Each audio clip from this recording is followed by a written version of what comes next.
आप में से कितने लोग हैं जो गुड़ खाते हैं? रोज खाते हैं? रोज गुड़ खाते हैं? कितना? जब थाली परोसो तो भोज जैसे दाल परोसती हो, रोटी चावल, उसी तरह गुड़ भी परोसा करो। भोजन के बाद गुड़ जरूर खाना चाहिए। आपको हैरानी होगी, दुनिया के देश 150 रुपए किलो गुड़ खरीदने को तैयार हैं, मिलता नहीं किसी। आप पूछोगे क्यों? चीनी से ज्यादा खतरनाक पूरी दुनिया में कोई वस्तु नहीं बनती। चीनी माने जहर। दुनिया को समझ में आ गया। डायबिटीज इतनी, और डायबिटीज के अलावा जो दूसरे कॉम्प्लिकेशंस हैं वो इतने चीनी के। आप आधा किलो खाना खाओ और 50 ग्राम चीनी खा लो पीछे से। 50 ग्राम तो छोड़ दो, 1 चम्मच खाओ। आधा किलो खाने पर 1 चम्मच चीनी खाओ तो पूरा आधा किलो खाना पच जाएगा। उसकी पूरी ऊर्जा 1 चम्मच चीनी को नहीं पचा पाती। चीनी डाइजेस्ट नहीं होती। जिस दिन आपका एज 30 क्रॉस करने लगेगा या 25 के क्रॉस होने लगे, 25 से 35 साल की एज में, आप लोग अपने डाइट में मीठा छोड़ दीजिएगा। मीठा चीनी से बना चीज, गुड़ खा लेना है मन करे, चीनी की जगह क्या डाल दो? गुड़। दही में चीनी की जगह क्या डाल दो? गुड़ डाल दो। वो नहीं, दिक्कत नहीं होता। लेकिन गुड़ में क्या होता है ना, एकदम कड़िया कर देता है, तो केवल देवताओं को पसंद आएगा।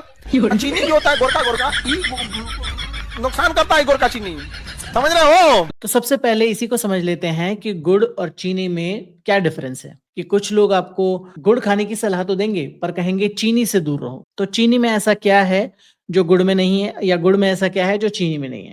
तो अगर हम गुड़ और चीनी का साइड बाय साइड कंपैरिजन करें तो दोनों का जो कैलोरीफिक वैल्यू है वो ऑलमोस्ट सेम है। बट यहाँ पर मेन बात आती है न्यूट्रिएंट की, कि सच में गुड़ में क्या ऐसे न्यूट्रिएंट हैं कि हम इसे खा सकते हैं, चीनी को नहीं खा सकते? तो इसे देखना पड़ेगा हमें प्योरली ग्लाइसेमिक इंडेक्स के बेसिस पर। ग्लाइसेमिक इंडेक्स एक ऐसा पैमाना है जो बताता है कि कितना रैपिडली कोई कार्बोहाइड्रेट आपके ब्लड शुगर लेवल को इंक्रीज करता है। तो अगर ग्लाइसेमिक इंडेक्स को देखा जाए तो गुड़ का ग्लाइसेमिक इंडेक्स शुगर की तुलना में, रिफाइंड शुगर की तुलना में ज्यादा है। गुड़ का ग्लाइसेमिक इंडेक्स है लगभग 84, जबकि शुगर का है, रिफाइंड शुगर का है 64।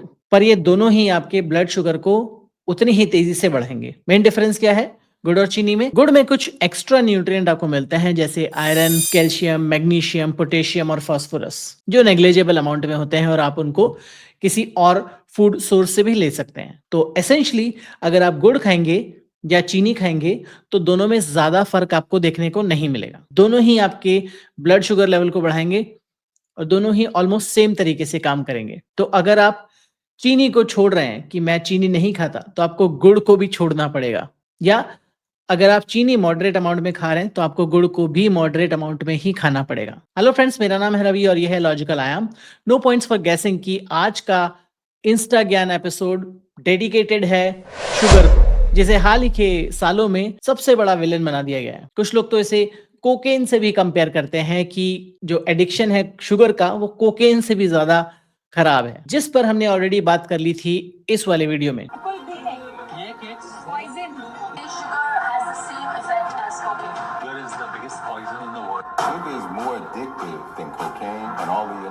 इस वीडियो में बात करेंगे शुगर की सच्चाई के बारे में, कि शुगर होता क्या है, करता क्या है, और क्या सच में शुगर इतना खतरनाक है जैसा कुछ लोग बताते हैं। पर फिलहाल स्टेप बाय स्टेप चलते हैं। अगर किसी बंदे की शुगर लो हो जाए ना, चीनी खाएगा तो शुगर देर से हाई होगी उसकी। अच्छा, अगर वो मैदे के 2 चम्मच पानी में डालकर ऐसे ही पी जाए, शुगर उसकी रॉकेट की तरह ऊपर जाएगी। ओ गॉड। अगर कोई बंदा मर रहा हो ना, हाइपोग्लाइसीमिया हो गया हो, बेहोशी की तरफ जा रहा हो, वो शुगर ना खाए, उस वक्त वो मैदे के 2 चम्मच खा ले, आटे के 2 चम्मच खा ले। इतनी ज्यादा शुगर है। एक पराठा, मैदे का पराठा, इसका जो आटे का पराठा है जी, 100 ग्राम का अगर पराठा है ना, उसमें 70 ग्राम शुगर है। उफ अल्लाह। 70 ग्राम। 30 ग्राम उसका फाइबर, मॉइस्चर, पानी, तेल निकाल दें। 70 gram is the pure sugar. और जो मैं चाय पीता हूँ उसमें जो 1 चम्मच चीनी है वो 4 ग्राम है। सोचें, 4 और 70। 70। मैं 4 ग्राम के लिए कहता हूँ यार नहीं नहीं नहीं, मुझे डायबिटीज है, मैं ये नहीं पीऊंगा, मुझे फीकी चाय लेकर आओ, ठीक है। उससे पहले मैं पराठा खा चुका हूँ। 70 ग्राम 24 चम्मच शुगर है उसमें। तो यहाँ पर डॉक्टर साहब, सपोजिटली डॉक्टर साहब, मुझे पता नहीं कि ये डॉक्टर हैं या नहीं है, किस तरह के डॉक्टर हैं, क्या इनकी क्वालिफिकेशन है, हमें नहीं पता। बट ये कह रहे हैं कि अगर किसी को हाइपोग्लाइसीमिया है, यानी ऐसी स्टेट है कि उसका शुगर लेवल एक खतरनाक लेवल तक नीचे चला गया है, तो उसे शुगर ना खिलाएं, उसे मैदा खिला दें, आटा खिला दें, और उसकी शुगर ज्यादा तेजी से बढ़ेगी। तो ये ग्लाइसेमिक इंडेक्स पर देखा जाए तो कुछ हद तक समझ में आ रहा है। मैदे का ग्लाइसेमिक इंडेक्स शुगर से, रिफाइंड शुगर से ज्यादा है, जैसा गुड़ के केस में भी हमने देखा था। बट मैदे के केस में या आटे के केस में डॉक्टर साहब ये थोड़ा सा भूल गए कि मैदा या आटा जब हम खाएंगे तो हमारी बॉडी को जो मैदे और आटे में स्टार्च है उससे पहले स्टार्च को ग्लूकोज में कन्वर्ट करना पड़ेगा और वो ग्लूकोज जाकर आपकी ब्लड स्ट्रीम में शुगर को बढ़ाएगा। वेयर एज जो रिफाइंड शुगर है उसमें सिर्फ प्योरली शुगर है तो डायरेक्टली आपकी ब्लड स्ट्रीम में जा सकती है और हाइपोग्लाइसीमिया को रिवर्स कर सकती है। तो डॉक्टर साहब को थोड़ा पढ़ने की जरूरत है। जो ये बोल रहे हैं बाकी का जो पार्ट था इसमें कि एक पराठे में होल व्हीट का या मैदे का पराठा होता है उसमें 70 ग्राम शुगर होती है, उसमें कितना सच है? अगर एक एवरेज पराठे का साइज में पकड़ के चलूं तो वो होगा 70 से 100 ग्राम के बीच में, अगर हम जंबो पराठा नहीं खा रहे हैं तो। और उसमें जो कार्बोहाइड्रेट होंगे वो होंगे 30 से 35 ग्राम के आसपास में। जब भी आपकी शुगर 500 आ जाए, 600 आ जाए, 400 आ जाए तो गोली नहीं खानी, इंसुलिन लगानी। 250 ग्राम करेला लेना है, 250 ग्राम नीम के पत्ते लेने हैं, उनको मिक्सी में क्या करना है, चटनी बना देनी है और एक परात लेकर उसमें पैरों से क्या करना है, ऐसे ऐसे मथना है। 15 मिनट में 20 मिनट में मुंह पे स्वाद आ जाएगा। उसके बाद 5 मिनट फालतू कर लेना और शुगर चेक कर लेना। 100 में से 90 बार आपकी शुगर 500 के अपने आप 250, 150, 200 आ जाएगी उसी टाइम। लेकिन आपको क्या करना है, हॉस्पिटल भागना है। अब करेला नीम के कितना करेला, कितने का नीम के पत्ते फ्री में होते हैं, पेड़ नीम के पेड़ है ना हर मोहल्ले में, हर पार्क में। कितने पत्ते चाहिए, 250 ग्राम अंदाजे से। और कितने करेले चाहिए, 250 ग्राम। तो सर कह रहे हैं कि अगर शुगर 500, 600, 400 कैजुअली नंबर फेंक रहे हैं, अगर वो आ जाती है तो वेट करो, पहले करेला लो, उसके पेस्ट बनाओ और उसको फिर पहले उस पे एक्सरसाइज करो और ताकि वो आपका टेस्ट ले सको आप उसका। अगर आपकी शुगर मान लीजिए 600 मिलीग्राम पर डेसीलीटर पहुंच जाती है, 100 ml ब्लड में 600 मिलीग्राम अगर शुगर हो जाती है तो it's a extremely dangerous situation, जिसे कहा जाता है HHNS यानी hyper glycemic hyper osmolar non ketotic syndrome. अगर आपकी शुगर 600 हो जाती है तो इट्स लाइफ थ्रेटनिंग। आपको स्ट्रोक हो सकता है, ब्रेन स्ट्रोक या हार्ट स्ट्रोक इमीडिएटली, और आपकी जिंदगी जान पर बना सकती है। तो क्या आपको लगता है कि किसी इंसान की शुगर इतनी डेंजरसली हाई लेवल पर जाने के बाद वो इस तरह से करेला और नीम के साथ खेल तमाशे कर सकता है? चलिए मान लीजिए 600 भी नहीं होती है, 400 या 500 हो जाती है, तो भी वो एक्सट्रीमली डेंजरस सिचुएशन है और इस सिचुएशन में आपको इमीडिएट मेडिकल अटेंशन की जरूरत है। क्योंकि अगर इस स्थिति में आपको मेडिकल अटेंशन नहीं मिला तो फिर वो शुगर जो 400 थी वो 500, 600 बढ़ सकती है और वही सेम स्टेट हो सकती है। क्योंकि हो सकता है आपको पैरों से करेले पर कूदने से आपके मुंह में स्वाद आ जाए बट आपकी शुगर इमीडिएटली रिवर्स नहीं होगी, उसके लिए आपको मेडिकल अटेंशन की ही जरूरत पड़ेगी। पर ये लोग आपको दवाई लेने से हमेशा दूर रखेंगे और बोलेंगे दवाई मत लो, तुम हम बस हमारा ट्रीटमेंट ले लो। आपको क्या शुगर हो गया था? हाँ जी। नाम क्या है? अद्विका। शुगर कैसे हो गया था? अपने आप ही हो गया था, हमें पता ही नहीं कैसे हुआ। कोई सर्दी जुकाम की बुखार की दवाई खाई होगी जरूर, एंटीबायोटिक्स कुछ ना। हाँ, कितना इंसुलिन लेते थे? 30 यूनिट पर डे। 30? और कब से हुआ था? ये 27 अगस्त। 27 अगस्त। अभी 21 को एडमिट हुई थी सर, 27 को हमारी छुट्टी हो गई थी। अब कितना है? अब इंसुलिन यहाँ आने के बाद? इंसुलिन बंद है सर 2 दिन से हमारा। लो, अब इंसुलिन यहाँ के बंद हो गया है। हाँ जी। पहले क्या कहा था डॉक्टर्स ने? डॉक्टर्स ने कहा था लाइफ टाइम इंसुलिन लेना, लाइफ टाइम इंसुलिन लेना पड़ेगा। और ये गुड़िया देखो, इतनी सी प्यारी बाबू है, फिर यहाँ का कैसे पता लगा? आचार्य जी हमने टीवी में ही देखा था। टीवी में देखा, अब ये यहाँ आई बाबू, अब ठीक हो। तो इस पॉइंट पर अब हम समझते हैं डायबिटीज होता क्या है, जिसको ये ठीक करने का दावा कर रहे हैं आयुर्वेदिक मेथड्स के मदद से। डायबिटीज टेक्निकली कोई बीमारी नहीं है, ये ऐसी कंडीशन है जिसमें आपके sugar level dangerously high level पर पहुंच सकते हैं, जो आपकी बॉडी के लिए, जैसा हमने अभी कुछ देर पहले देखा, बिल्कुल भी ठीक नहीं है। अब ये शुगर लेवल एकदम से कैसे बढ़ जाते हैं? ये होता है एक हार्मोन की गड़बड़ की वजह से, जिसे कहा जाता है इंसुलिन। ये जो इंसुलिन है वो बनता है हमारे पैंक्रियाज में। डायबिटीज 2 तरह का हो सकता है, टाइप 1 और टाइप 2। टाइप 1 डायबिटीज होता है जब हमारा इम्यून सिस्टम अपनी खुद की पैंक्रियाज में जो इंसुलिन प्रोड्यूसिंग बीटा सेल्स हैं उनको किल करने लग जाता है, उनको अटैक करने लग जाता है। इसका एग्जैक्ट मैकेनिज्म हम लोग अभी तक नहीं समझ पाए हैं, बट मोस्टली ये होता है जेनेटिक या एनवायरमेंटल फैक्टर्स की वजह से। और इस प्रकार का टाइप 1 डायबिटीज ही मोस्टली बच्चों में होता है। टाइप 2 डायबिटीज है लाइफस्टाइल से रिलेटेड, जिसमें आप डेवलप करते हैं insulin resistance, long term insulin resistance. इस कंडीशन में जो हमारी बॉडी है वो इंसुलिन के प्रति रिस्पॉन्स नहीं करती ठीक से। नॉर्मल काम क्या होता है इंसुलिन का, कि अगर हमारी बॉडी में हाई शुगर हो गई है या किसी प्रकार का शुगर खा लिया है और हमारी ब्लड स्ट्रीम में शुगर स्पाइक आ गया है, तो उस शुगर स्पाइक को ठीक करना और उस शुगर को हमारे ब्लड स्ट्रीम से सेल्स तक पहुंचाने का काम करता है इंसुलिन हार्मोन। अब चूंकि इंसुलिन हार्मोन की गड़बड़ बॉडी में हो गई है, इंसुलिन रेजिस्टेंस हो गया है, तो अब जो शुगर स्पाइक है उसको इंसुलिन ठीक से मैनेज नहीं कर पाएगा, जिसके सबसे बड़े फैक्टर हैं ओबेसिटी यानी मोटापा, एक्सरसाइज ना करना, पुअर लाइफस्टाइल, पुअर डाइट या कुछ हद तक जेनेटिक कारण भी। लॉन्ग टर्म इंसुलिन रेजिस्टेंस की वजह से पैंक्रियाज में सफिशिएंट अमाउंट में इंसुलिन प्रोड्यूस नहीं हो पाता। जैसा मैंने बताया कि इंसुलिन का काम है हमारे ब्लड में मौजूद शुगर को हमारी सेल्स तक पहुंचाना। इसे आप इस तरह से समझ सकते हैं कि इंसुलिन वो चाबी है जो हमारी सेल्स के अंदर लगती है और उस चाबी से जो ताला खुलता है उसी रास्ते के थ्रू शुगर जाती है ब्लड से एक एक सेल के अंदर। तो अगर इंसुलिन में गड़बड़ होगी तो वो ताला नहीं खुल पाएगा और जो शुगर है वो ब्लड के अंदर ही रह जाएगी और हमारी सेल्स तक शुगर नहीं पहुंच पाएगी जो उन्हें चाहिए। सेल्स तक शुगर नहीं पहुंच पाएगी तो हमें थकान होगी, फटीग होगा, हम चक्कर भी आ सकते हैं, हम गिर भी सकते हैं और अगर लॉन्ग टर्म तक ये सिचुएशन रही तो हम मर भी सकते हैं। अब किसी भी प्रकार का डायबिटीज हो, टाइप 1 या टाइप 2, दोनों ही होते हैं पेंक्रियास की गड़बड़ की वजह से। तो कोई भी ऐसा ट्रीटमेंट अभी तक नहीं है अवेलेबल जो इस कंडीशन को एकदम से ठीक कर दे। यानी कि अगर आप एक्सटर्नल इंसुलिन लेंगे, बाहर से इंसुलिन लेंगे, तो आपका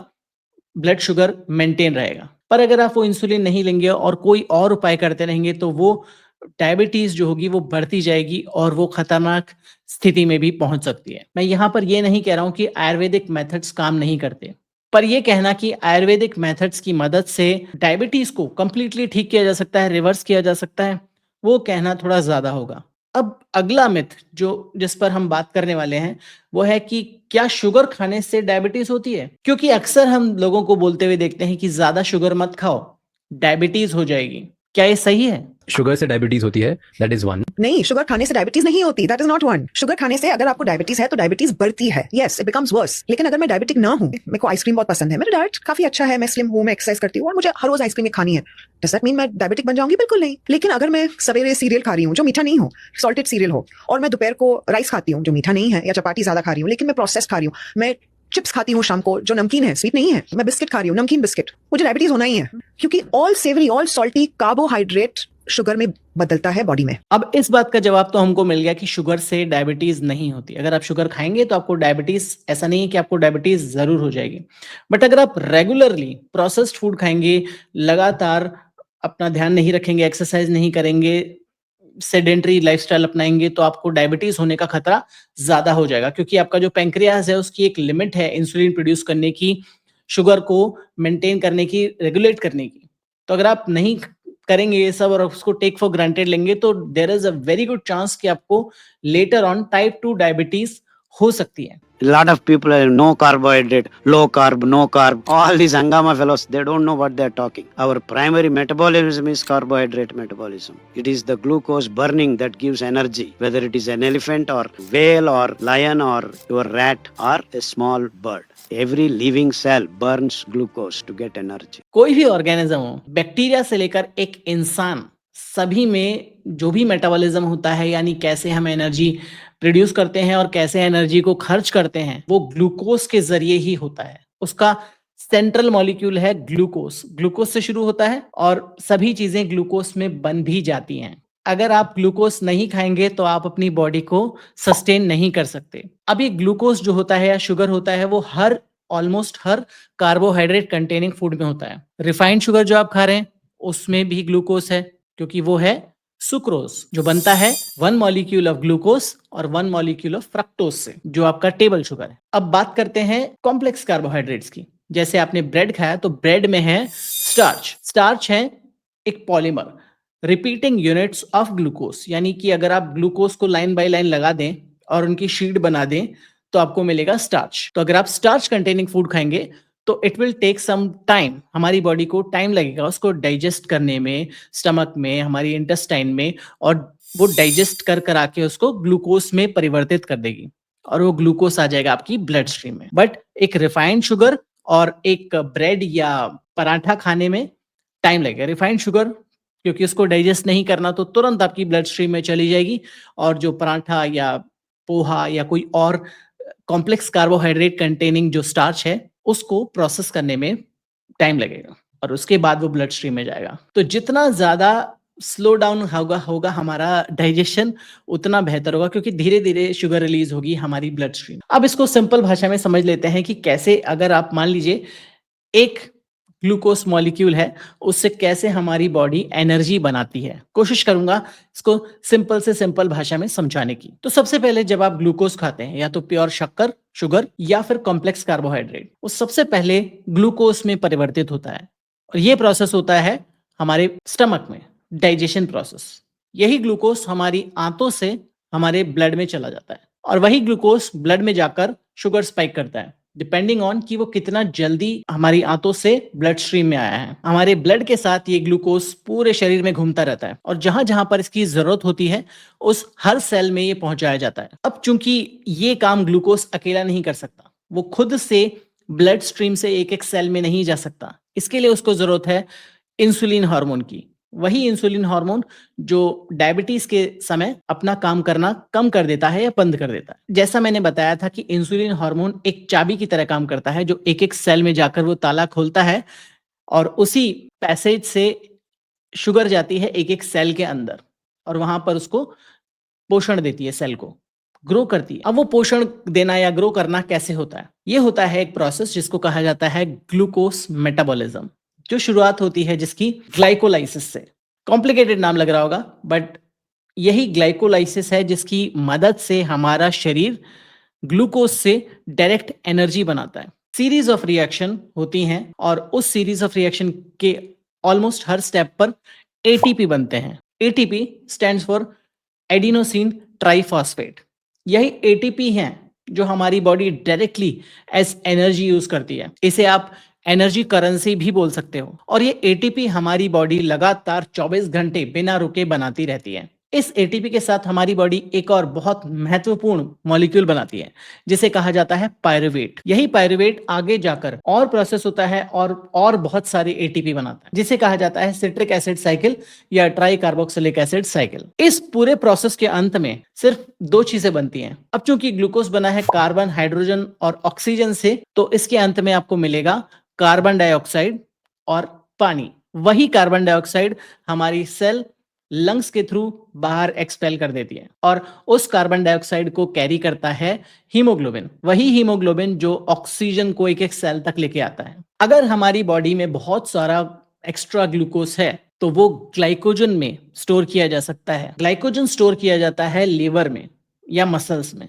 जिसको हमारा शरीर जरूरत पड़ने पर यूज कर सकता है। अगर बॉडी में और भी ग्लूकोज है, यानी आप बहुत ज्यादा मीठा खा रहे हैं, तो यही ग्लूकोज फैट में भी कन्वर्ट हो सकता है और इसीलिए कहा जाता है कि ज्यादा ग्लूकोज खाएंगे, ज्यादा शुगर, ज्यादा चीनी खाएंगे तो आप मोटे हो जाएंगे, क्योंकि वही एक्सेस ग्लूकोज फैट में कन्वर्ट हो सकता है। और ये है एवोल्यूशनरी ट्रेट जिससे हमारी बॉडी अपने आप को सर्वाइव करती है कि एक समय पर बहुत सारा खा लो और उसको स्टोर कर लो उस समय के लिए जब हमें खाना ना मिले। प्रोटीन जो है, जो जिसके कॉन्स्टिट्यूएंट पार्ट होते हैं अमाइनो एसिड, वो भी ग्लूकोज में कन्वर्ट हो सकता है और लेटर ऑन फैट में।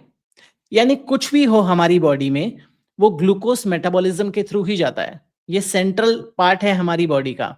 मेटाबॉलिज्म की बात जब आती है, यानी एनर्जी प्रोड्यूस करने की या खर्च करने की। आपने देखा होगा कि शुगर पॉइजन है, शुगर जहर है, शुगर मत लो या शुगर को रिप्लेस करो तो अल्कोहल ले लो। तो शुगर है पॉइजन या नहीं? नहीं, सडनली शुगर एनिमी क्यों बन गई? आज प्रॉब्लम क्या है कि आप शक्कर खा रहे हो और कुछ कर रहे नहीं हो। थोड़ा सा मीठा खा लोगे तो उसमें प्रॉब्लम क्या है? तो कोई भी चीज आप एक्सेस में करोगे तो प्रॉब्लम तो आने ही वाला। फाइनली एक ऐसी रील जिसे हम सेंसिबल बोल सकते हैं। शुगर जहर नहीं है, पर अगर आप किसी भी चीज को एक निर्धारित मात्रा से ज्यादा खाएंगे तो वो आपके लिए जहर बन सकता है, भले ही वो पानी हो, ऑक्सीजन हो, हरी सब्जियां हो या कोई भी सपोजिटली हेल्दी चीज हो। एक तयशुदा अमाउंट में खाइए, उससे कम या उससे ज्यादा हमेशा आपको प्रॉब्लम ही देगा। पर अगर ज्यादा मात्रा में शुगर खाना हमारे लिए अच्छा नहीं है, तो क्यों हमारे आसपास में इतना सारा शुगर है और सरकार इस बारे में कुछ करती क्यों नहीं? सरकार तो किसी बारे में कुछ नहीं करेगी, हमें ही अपना खुद का ध्यान रखना पड़ेगा। बट शुगर क्रेविंग एक्चुअल में होती क्यों है और उससे कैसे बचा जा सकता है, और इसके पूरे साइंस को समझने के लिए हम एक और वीडियो बनाएंगे जल्द ही, उसे देखना ना भूलें। अभी कुछ समय से मैं अपना सेटअप चेंज करने की प्रोसेस में था और अब जब हमने अपना सेटअप चेंज कर लिया है, वी आर ऑल सेटअप, तो अब से जो वीडियोस हैं वो रेगुलरली आएंगे। तो अगर अभी तक आपने इस चैनल को सब्सक्राइब नहीं किया है तो किस चीज का वेट कर रहे हो? तुरंत जो नीचे बटन दिया गया है उसे दबा दो, सब्सक्राइब कर लो, वीडियो को लाइक कर लो, शेयर करो एज मच एज लोगों तक। मिलूंगा ऐसे ही एक और अमेजिंग वीडियो में यहां पर, तब तक के लिए बी लॉजिकल।